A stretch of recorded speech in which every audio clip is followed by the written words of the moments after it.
Hello and welcome everyone. We're excited to have you with us today for this webinar. And I am your host, Amanda Law. I'm the event marketing manager here at Cadmium. And again, just welcome you and am grateful to have you here with us. Today's webinar is Unlocking Non-Dues Revenue Streams, Event Technology Strategies for Growth. We have with us today Traci King. Traci is the founder and owner of King Consulting Partners and brings over 15 years of experience in the association's event industry. Working as both an event planner and technology supplier, and prior to founding King Consulting Partners, Traci actually served as the Vice President of Event Technology Sales at Cadmium. So we're happy to have her back here on her home turf with us today. And Traci also, while she was here with us, and certainly throughout her whole career, has helped organizations maximize their event technology strategies. And we'll be helping you today understand a little bit how she does that and how you can do that. Traci is an expert in leveraging event technology to optimize sponsorships, exhibitor engagement, and content monetization. Today, Traci will share innovative strategies and strategies for maximizing non-dues revenue, reducing planning stress, and creating financially sustainable events. So without further ado, it is my pleasure to welcome Traci, and I'll kick it over to you. Thank you so much.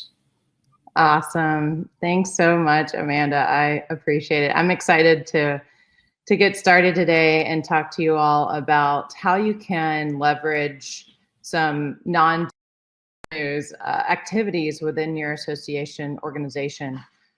There are so many options available to you. So I'm just going to touch on some today. As Amanda said, the landscape has totally shifted within our industry. And so I'll touch a little bit on that as well. All right. So I recently returned to work from having my second child earlier this year. In fact, I was scheduled to go in for an induction on February 5th. And having been pregnant before, I knew that that last month of pregnancy would be really tough. You're exhausted. There's a lot going on in your brain. You're grumpy, you're hungry, you're all the things. So I spent much of my Christmas break really trying to get things organized, ready for baby. I was washing everything. I was scrubbing all the nooks and crannies. I was doing things I've never done in terms of organizing and cleaning. My parents and my in-laws were over, and everyone was giving me funny looks and saying, hey, baby's not going to arrive for quite some time. This seems a little over the top. And there's just something inside of me. And my husband was even very reluctant to put together the baby furniture. Oh, I'll do it tomorrow. And then on January 7th, I woke up and I was feeling a little different, a little off. And later that evening, went to the hospital, and the doctor confirmed that we were going to deliver a baby. So surprise, our second child, John Aiken, arrived on January 8th at about 2:30 in the morning. We are so in love, but he came 4 weeks earlier than expected. And the satisfaction that I felt when I was ready and my family said, you were right. Everything you did in terms of preparing for the baby, it was clearly mother's instinct. And it's a good thing that you spent much of Christmas break doing what you did and preparing. So of course, there was no doubt that we were going to have a baby. It was just a matter of when. And I think that's the key when we're talking about non-dues revenue and diversifying your revenue channels is there's no doubt that things are going to happen in our industry. And we've seen that. We're no strangers to surprises and unexpected events in our life. In fact, as meeting planners, we plan for the unplanned. We're creating plans all the time for things that may not happen. And over the course of the last 5 years, we've really seen that come into play.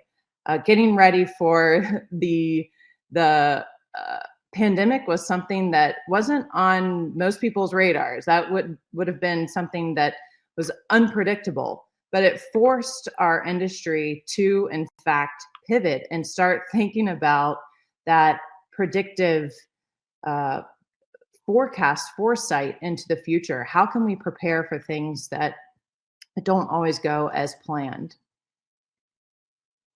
PCMA cited According to the 2023 Global Economic Significance of Business Events study, the 3-year cumulative loss of global direct business event spending totals about 1.9 trillion.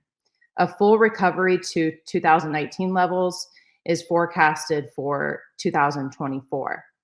So last year, there's a lot of buzz in the industry. Okay, we're getting back to the reg numbers that we had pre-pandemic. Well, just as things are starting to look up in the industry, major impact has been felt by federal policy changes.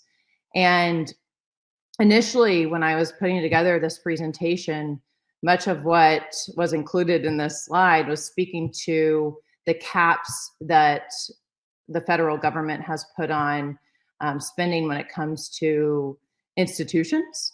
However, I'm now reading a bunch of articles along the lines of how the impact of federal policy changes is being felt in attendance from international attendees in terms of getting to the events. There's been quite a few articles on doctors who are being stopped before they board a plane or after they arrive in the US saying, hey, you can't be here, you got to go back. And that's really alarming, and something that as event planners, as event organizers, something we certainly need to take into consideration as we're figuring out how are we going to navigate this year and beyond. So it goes not just within the dollars that people are able to spend, but who in fact can attend our events. And that's something that I think we're going to see a lot of shifts in how our industry handles these unplanned events along the way. First, 5 years ago, we had the pandemic. Now we're facing these federal policy changes. What's next? And two of the biggest areas to get hit when these things happen are membership and event attendance. So one report warned of a potential 10 to 20% drop in membership and 15 to 25% decline in event attendance over the next 18 months. That can be relatively significant for our industry when so much of our revenue is coming from member dues and event attendance.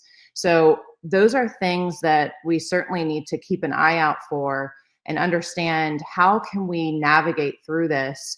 And one way to do that, of course, is to diversify your revenue.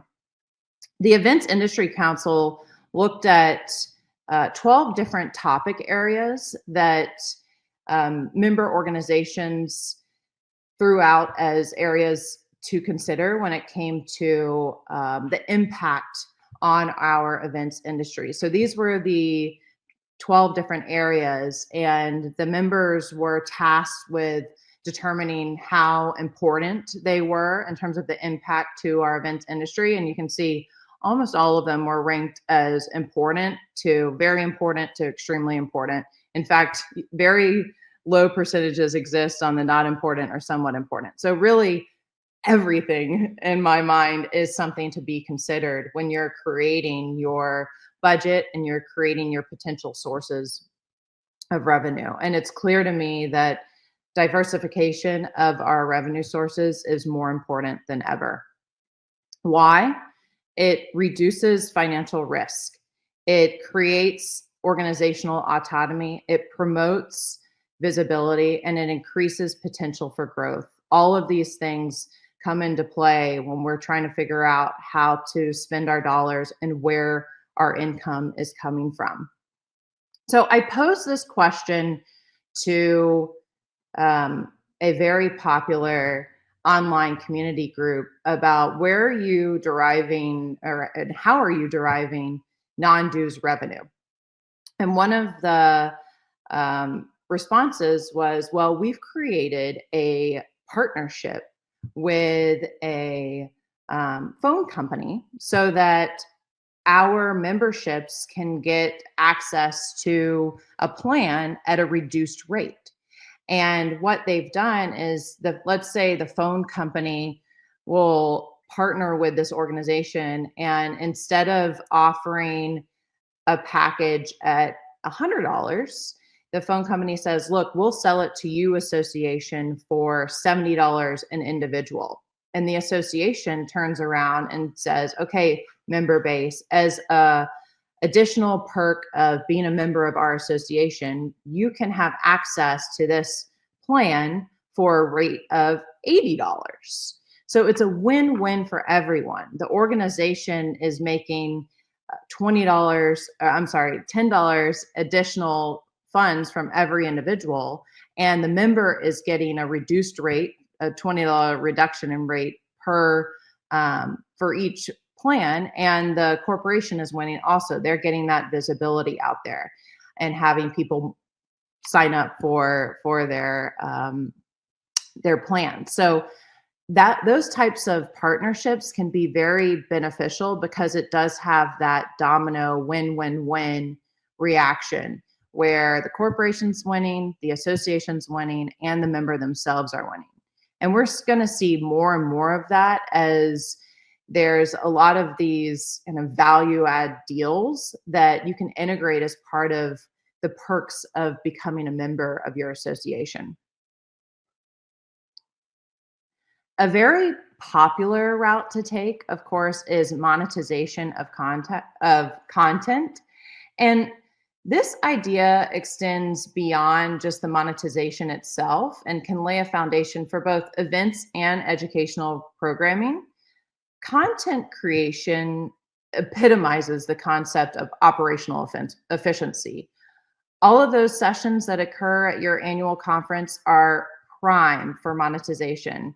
Many AV companies, tech providers offer services to record sessions and can nearly instantly get those available in your environment to publish those recordings and have access, give your members access to those recordings almost immediately after your event ends.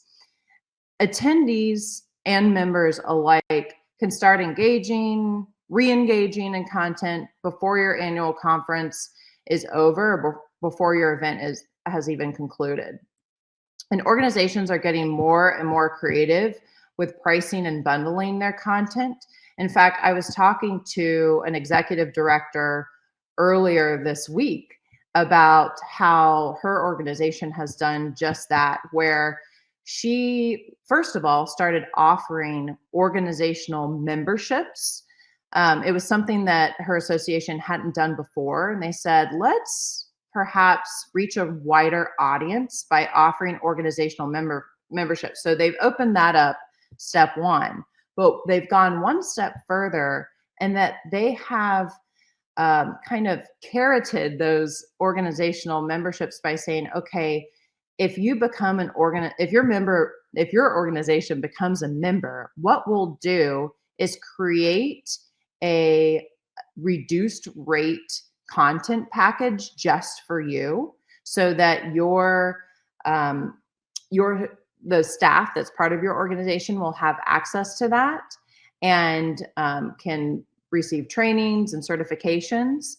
And what that does for this association is that it has given them an opportunity for lead generation. So not only do they have access to the organization themselves, but now they have access to the individuals that exist within that organization to start appealing to those personas. So they can create content that is personalized for those staff members, or they can create certification programs that appeals to them, marketing campaigns, all of the things that go into growing your membership base and growing your revenue. That is a great example of how this association has gone one step further than the obvious and said, we're going to use this as a lead generation tool for us. Another prime example of creating an avenue for additional revenue is offering trainings and certifications. I myself have engaged in this through PCMA and the Event Leadership Institute. Late last year, I registered for the Enhancing Events with AI course, and it wasn't cheap by any means, but it was something that I placed value on, and something that I thought, this is really going to elevate my education and my wherewithal within the industry. And that's how a lot of professional organizations can appeal to their members, is by offering these trainings and certifications. It increases your brand recognition, and it really gives value to the members and says, hey, we see you and we want to make sure that you are well taken care of at our organization. We want to make sure that you are learning and growing as being part of a member. So that's something definitely, if you perhaps have in place, but you haven't really grown it, I highly recommend you consider taking the time to expand your certifications program. And the nice part about it is you already have much of the content, maybe coming from other meetings that you're putting on throughout the year. This is another example of repurposing that content and then offering it as a perk of being a member, or as a additional cost of being a member, where they member or non-member can click and add that to cart and start the certification program. So highly recommend that you look more into this pretty immediately. Another area to consider is subscription and membership tiers. So one example of that is having gated content. I myself am always looking for a good deal, and wanting something free, of course, is always appealing. But as we all know, nothing in life is free. But one way that you can expand your reach is by creating gated content.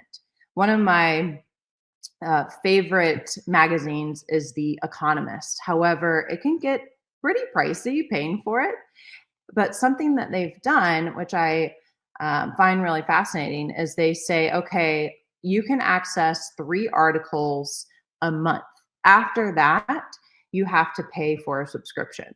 So you can get some information from them, but then they're saying beyond that, you have to sign up. Alternatively, you could do what this association has done, which says, hey, give us your information, then you can access our newsletter. So having that gated content can either result in revenue right off the bat if someone decides they want to sign up, or again, provide that lead generation activity where you're collecting information about who's accessing the content, whether it's member, non-member, just visitors to your website, using some sort of mechanism to collect information about them and then give them what they want is, again, a win-win for the user as well as your association. Sponsorship and advertising. So this is an area I would imagine many of you are quite experts at.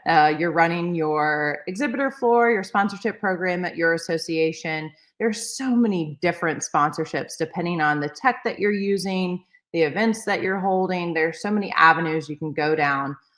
One of the thoughts that goes through my brain is, how do we make sure we're giving value to our sponsors, not diluting our sponsor program, and not throwing things in a member's face to where they're constantly having to click through ads and exit ads in order to access the information that they're looking for. So how do you create a nice balance with that? And one thing I love, and I think is a nice way of doing it, is having a job board or career center and using some promotions on there where maybe you sell to an organization, we're going to feature your specific job listing, and that is a paid listing.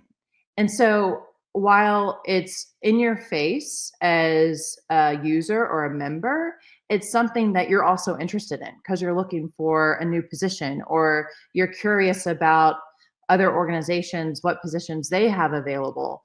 And it's something that it is a nice, again, win-win-win for the association who's getting the revenue from the paid advertisement, but also the company who needs to fill a position, and the member, non-member who is interested in whatever job opportunities exist. So I really strongly encourage, if you don't have a career board or if you're not optimizing it, this is a great way to get some dollars out of it.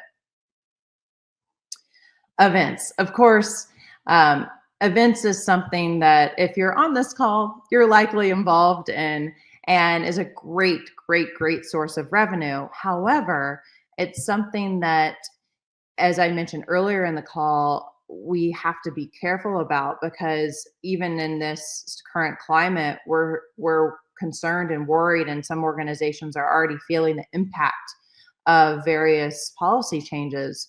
But one way to navigate around that is creating regional events.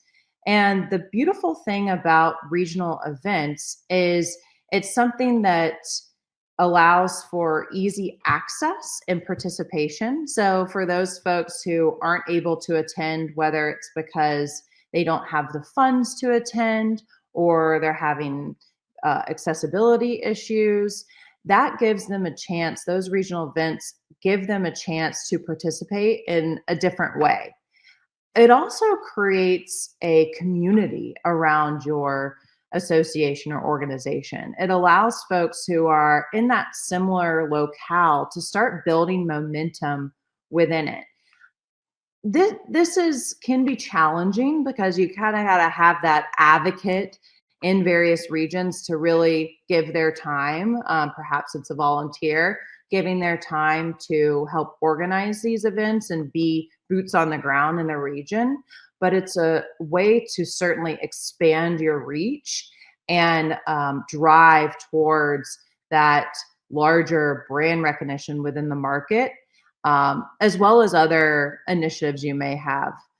This is a great way to offer that to those folks that aren't necessarily able to attend your annual meeting.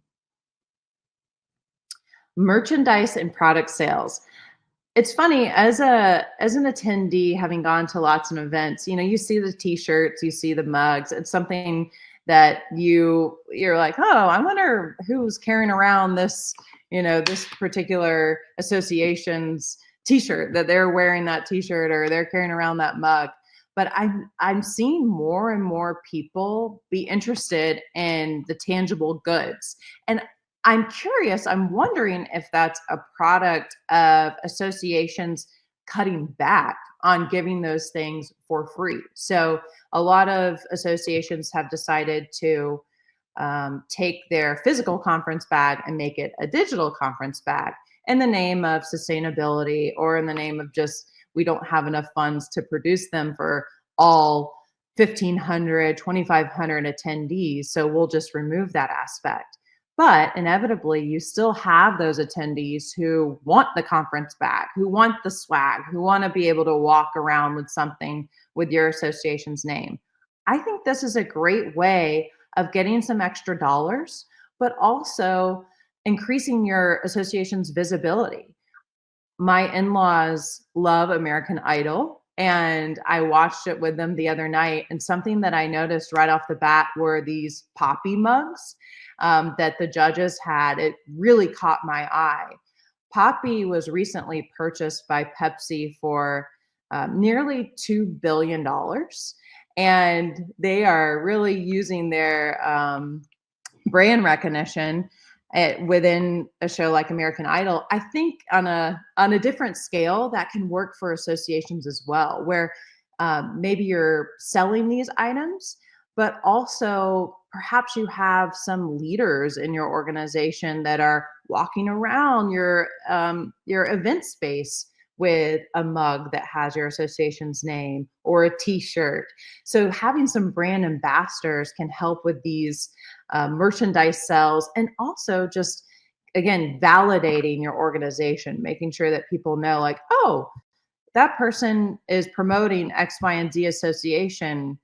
I should probably consider looking into them and going on their website. So all of this is leading to, again, that future proofing of making sure that your organization's visibility, the potential for growth exists within these revenue activities.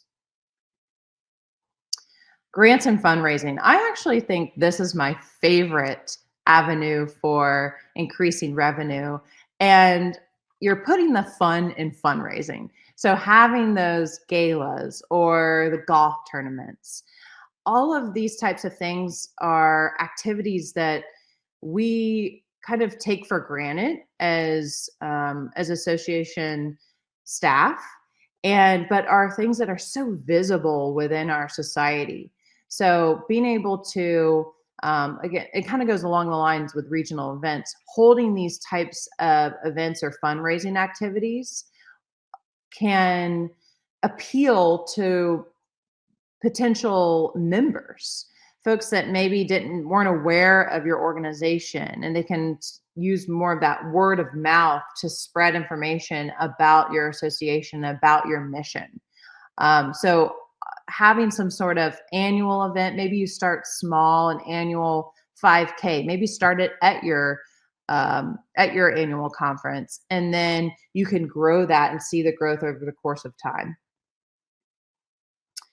Finally, one of the last channels is, how are you optimizing your technology and data sources? As an association, you have so much information that's coming in about all of your members and activities that they participate in. What does that look like? Oftentimes, it's hard to pinpoint. It's can be quite a mess for a lot of associations, but getting that in good working order is very appealing to people who are outside of the organization, where they might want to purchase some of your data if that is available to them. That can be quite a revenue generator. Sear, who's associated with IAEE, you can see the difference in cost between these two products. I mean, $1,200, they're selling an industry report for quite a bit of money. And there are a lot of association leaders who are purchasing this report and using it to tweak their own strategies. So that type of information is right under your fingertips. Of course, it's just a matter of getting it in working order and making sure there's an audience for it. At the end of the day, there are so many opportunities that I did not mention in this presentation for revenue generation. And some of them work really, really well for one association, and some of them could not work very well for your association. How do you make sure you're driving to the right sources of revenue? Well, first of all, survey your members and your attendees. What are they interested in? What appeals to their particular persona? Are they going to run in your 5K? Are they going to attend your gala? What are the things that are important to them? Are they going to download your white paper or the state of the industry paper? What is of interest? Using data to drive this decision making is perhaps number one. So in our industry, we often go off of feelings, and feelings can help create the story. But unless we have the data to back it, it's just a feeling and can sometimes lead us down the wrong path. So let's make sure that we are accounting for all the different pieces of information that we need to, and painting that picture with numbers behind it. So we know, look, our members aren't interested in running the 5K. And that was a total flop. We do not need to devote a lot of time and resources to that. Let's figure out another path for revenue generation. So looking at survey results, looking at ROI, all of that is going to paint a picture of where you need to be allocating your funds. And then again, all that kind of summing up, evaluating your efforts. How did it go? Once you pursue an activity, how long are you going to take to allow for ROI for that particular channel? Is it something that you can evaluate at the end of the year? Are you going to give yourself a 3-year plan? What do you need to make sure that you're continuing to visit and revisit your efforts?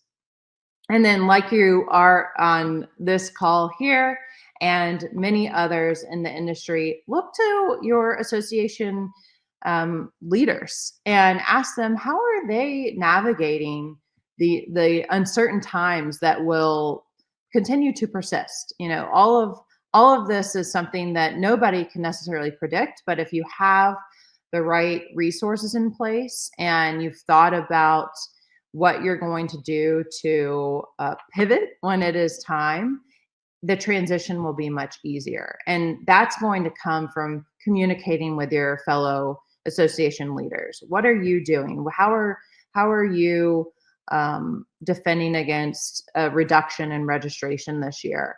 That's all going to be that shared knowledge that we continue to communicate on and iterate on and make sure that we are our industry is ready for whatever may come our way. So with that, I am going to flip it over to Amanda. I know there was a lot here. There, again, so much exists within the marketplace in terms of ideas around non-dues revenue. Curious to know of any suggestions that anyone has, what your organization is doing, any questions, definitely feel free to drop those in the chat. Awesome. Thank you, Traci. This is a lot, as you mentioned, and it's so helpful. I think it's great to see from a sort of high level, like laying it all out in such a clear way. Thank you for that. And thank you for just sort of like making this very accessible information. I know for me earlier in my career, it would have been really helpful, and it is even helpful now later in my career, just to sort of say, okay, A, B, C, D. This is really great. Thank you. While folks are sort of dropping some more comments and questions in the chat, which we encourage, we would love to hear what some of you are doing. This is a great time. We have plenty of time to sort of share some kind of tips and tricks here with one another. I do have a couple questions for you, Traci, if you don't mind. We'll start off with, could you elaborate on maybe some of the best ways to monetize event content after an event is over? Like maybe just some sort of like tips and tricks and ideas there for us. Yeah, that is a great question. So I think having your plan in place before the event starts. So using a tiered approach, perhaps with registration, where you might say, okay, you have a full registration package, maybe you have day registration packages. Folks might purchase certain packages in advance, and then you could reopen registration after the fact. You give them some bites of content, reopen registration, and you're using your learning management system, you're using your event website to offer up additional content after the event, and people could perhaps purchase additional bundles of content, or maybe even one-off sessions. So give them some access up front, carrot them along, and then after the fact, create all sorts of, again, depending on what your members and attendees expect and want, create those different packages or offerings that they can access after the fact. That's one way. And then another one is, like I mentioned, repurpose your content. So you're not dumping a bunch of money just for the event, but it's content that you can use for the rest of the year or for a finite amount of time.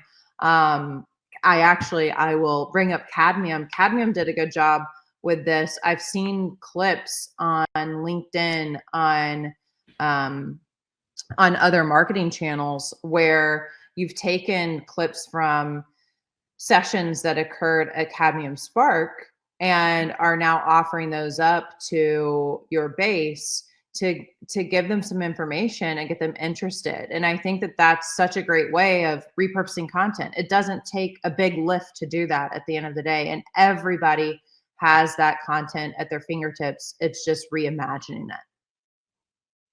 I like that. I think that's really smart. I like the way that you say reimagining it, because so often it's kind of, at least I, again, personally can think sometimes it can seem cumbersome to idea or to think of repackaging something or repurposing, like, you know, how detailed does that go? How big or how small and granular does that go? So just sort of reimagining it, I think, is a nice way to look at it. And one person actually had offered the question, or had sort of asked, when you're introducing some of these, like maybe these upsells, like you're packaging content after the fact, or you're kind of repurposing things a little bit different, is there any concern with possibly alienating the attendees who went to maybe say, hey, wait a minute, like I paid and I did that, or I saw this over here? Like, is there any kind of concern from your perspective, or have you seen any examples of that being potentially alienating, or do you see that that's actually really successful way to re-engage folks? Great question. And I'm going to fall back again on every association is different.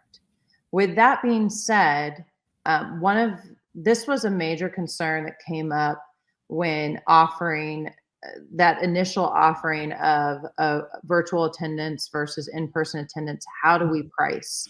And that is a question that I truly believe is up to each association, but the depths of my soul say you price it the same, because that then justifies that in-person attendance, but also still allows those virtual attendees to access the content.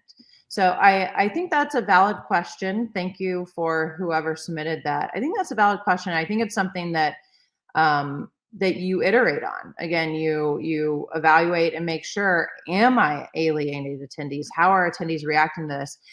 And sometimes what is relayed in a survey isn't actuality. I was speaking with an executive director recently, and she was telling me that we have some attendees who say, oh, we need to have these in-person events. We got to have these events and these kind of secondary events beyond their annual conference.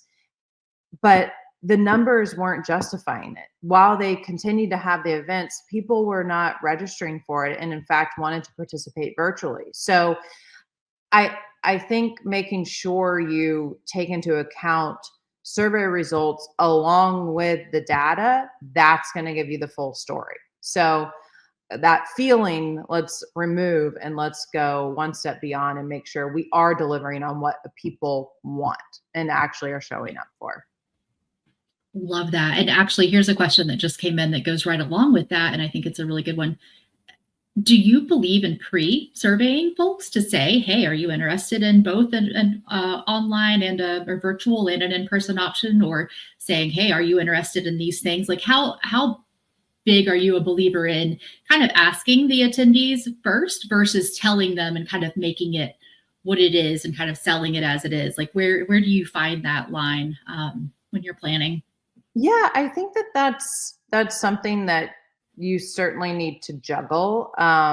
When seeking opinions, you can always get quite a variety of responses. So tweaking that language, how are you putting those questions out to your attendee base, is important. Making sure too, you're not leading them down the wrong path or setting unrealistic expectations.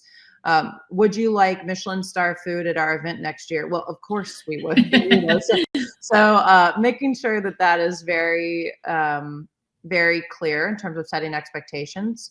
I think that there has been a shift to offering pre-event surveys, during the event surveys, post-event surveys. So making sure you're just constantly gathering feedback.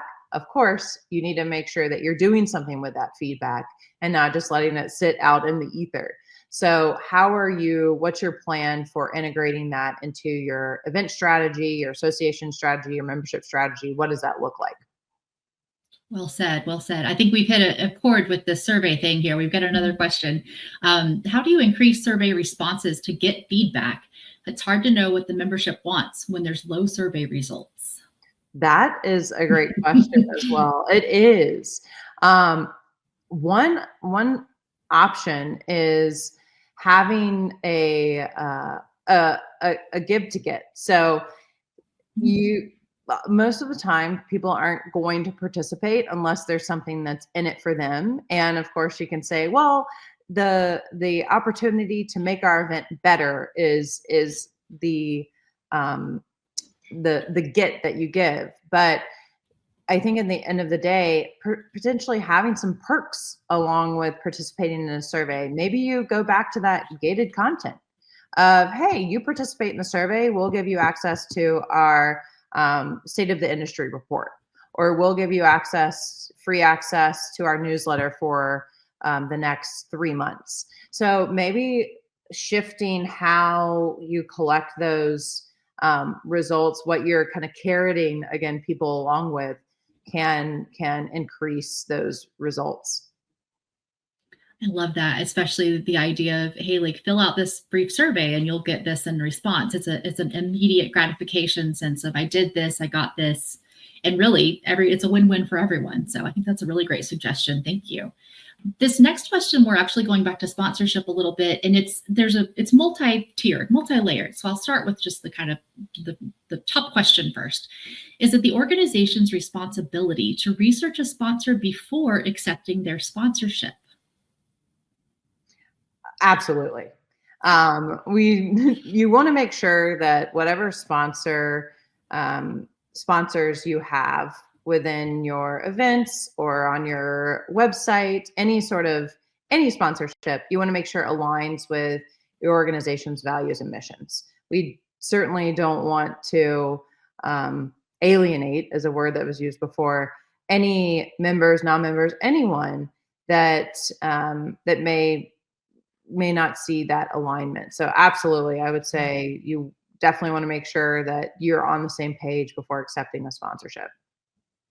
Great. And to that end, part of this question as well is sort of, we're in a position now where we really need to accept all the funding we can get, right? And so how do you kind of play that balance between making sure you're representing correctly and along with the same values and mission as your company, the kinds of sponsors that you have, versus, hey, this company's maybe offering a lot of money to be involved, but they're maybe not as easily connected or as obviously connected. Any tips there for when you're sort of riding that line? Yeah, I mean, at the end of the day, a sponsor wants a ROI. They want to see that what they're sponsoring is giving them their expected return. So if folks are reacting negatively to that sponsorship, they're not going to see that, and the relationship will die. I think it's really important to create partnerships, strategic partnerships, so that there is a long-term gain for all parties involved. Otherwise, you're just going to be wasting your time. So that is a very important conversation to be having, is where do we see this going? And it may not be obvious to start with, but it's something that at the end of the day, everybody should be on the same page, because the last thing you want is for that sponsorship to negatively impact your organization. So the short-term gain might be appealing, but in the long term, you're going to see some potential negative results. Well said. I think that's really really wise in so many different ways. And I think if someone's really coming after you, wanting to sponsor, great. Let's figure out how and why. But I think that you bring back the good point, right? Are they getting what they want? Are your attendees getting what they want? So well said. Back to something you said earlier about, we base a lot of what we do on feelings and events, and I could not agree more. Do you have any suggestions for if there's not a lot of hard data that you can follow up on, or a lot of hard data that you can offer, especially to leadership? How can you kind of put some of those anecdotal feelings, so to speak, or even feedback that you're getting that's anecdotal, how can you kind of package that in a way to present it as almost a data similar or data story, without necessarily having those hard facts and hard actual points to put into a spreadsheet, so to speak? Ooh, that's a good question. I don't know if I'll answer this directly, but I'm going to go back to more so an example.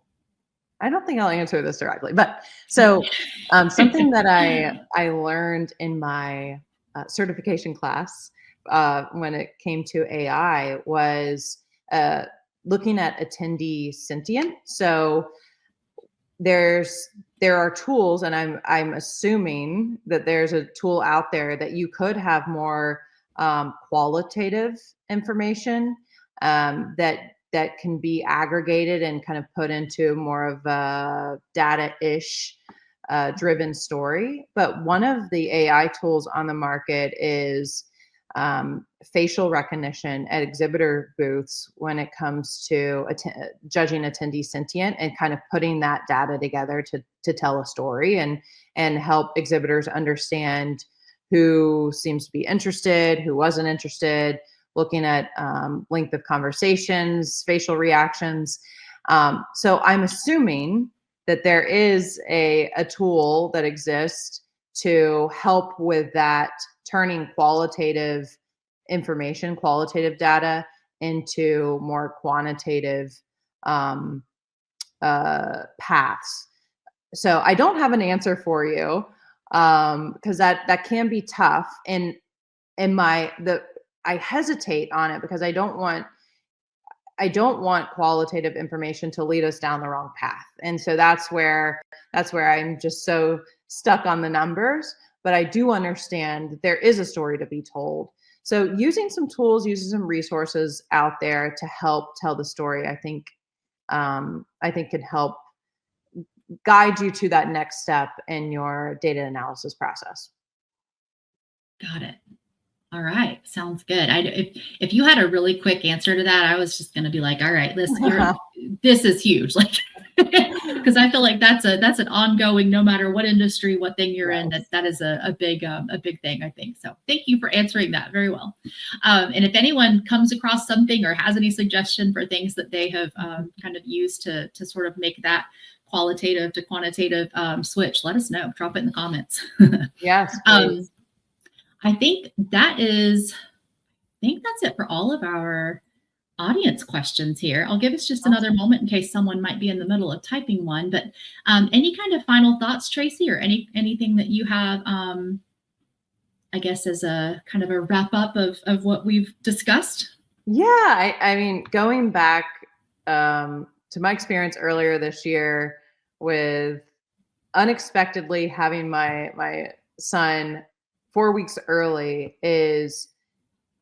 there is certainty that things are going to be uncertain and that there's always going to be unplanned events that happen within our society that impact our industry. We've seen it time and again, and things are going to continually change in that route. And the way to defend against it is diversifying your revenue channels.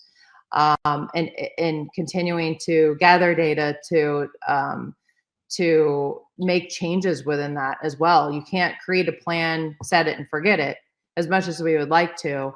Constantly making sure that you've got your dollars in the right places and that support your mission, that support your membership growth, your event growth. So there's no doubt this is something that you need to spend time on, working on, and making sure that you are optimizing your revenue channels as much as possible.